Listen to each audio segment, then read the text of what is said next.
Integrated farming आप लोगों ने सुना भी होगा और देखा भी होगा।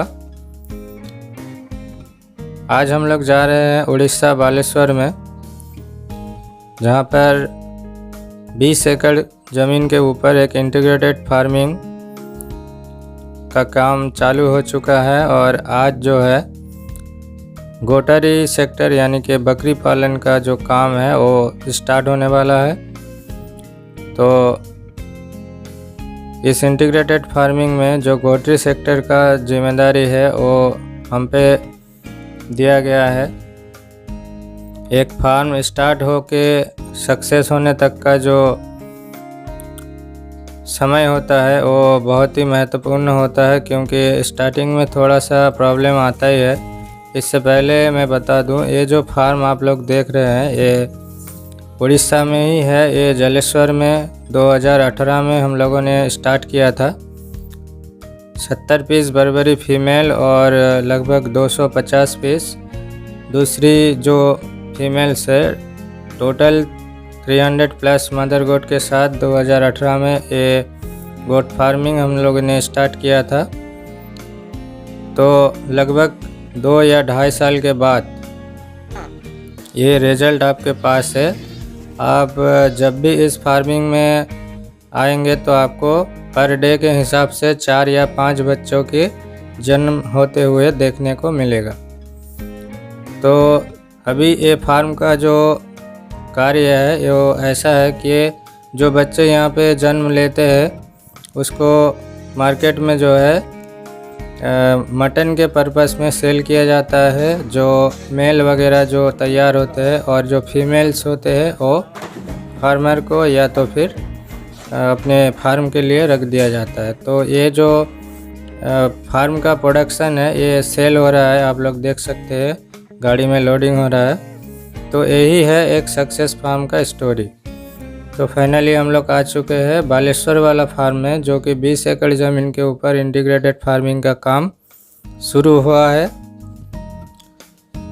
ये पूरा रास्ता फार्म तक जाता है और ये रास्ता 20 एकड़ ज़मीन के अंदर ही है। ये रास्ता बनाया गया है फार्म में एंट्री के लिए।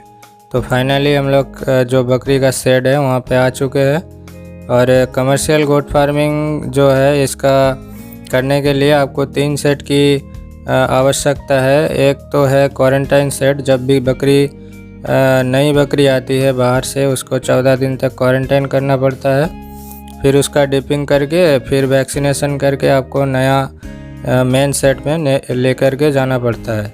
और दूसरा जो सेट है उसको बोलते हैं आइसोलेशन सेट, और तीसरा सेट को बोलते हैं मेन सेट। यानी कि क्वारंटाइन सेट, आइसोलेशन सेट और मेन सेट सबका अलग अलग काम है।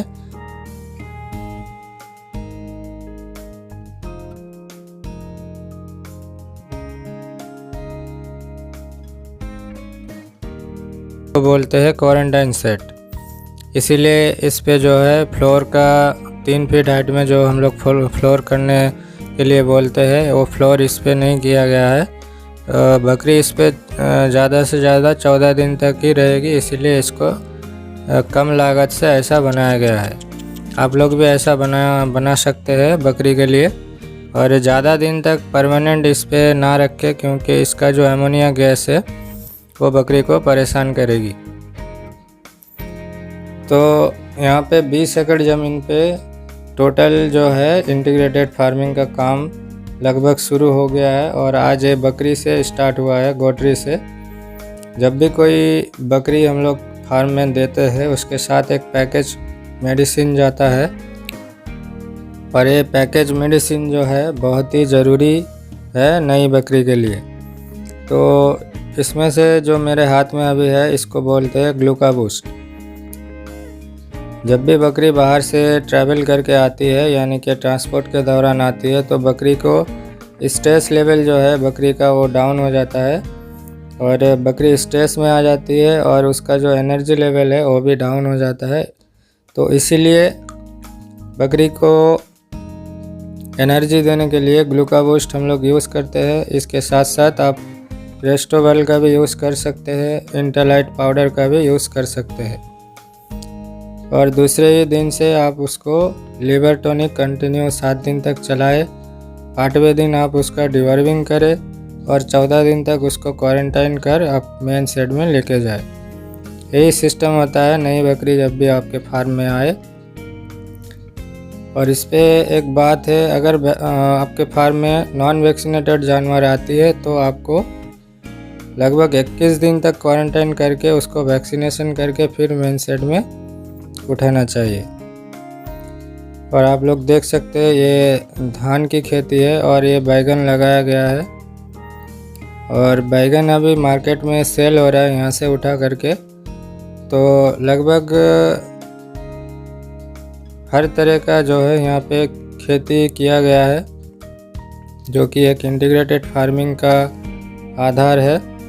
और आगे जाके मैं आपको दिखाता हूँ और भी बहुत सारा फार्मिंग यहाँ पे किया गया है, तो वीडियो को देखते रहिए।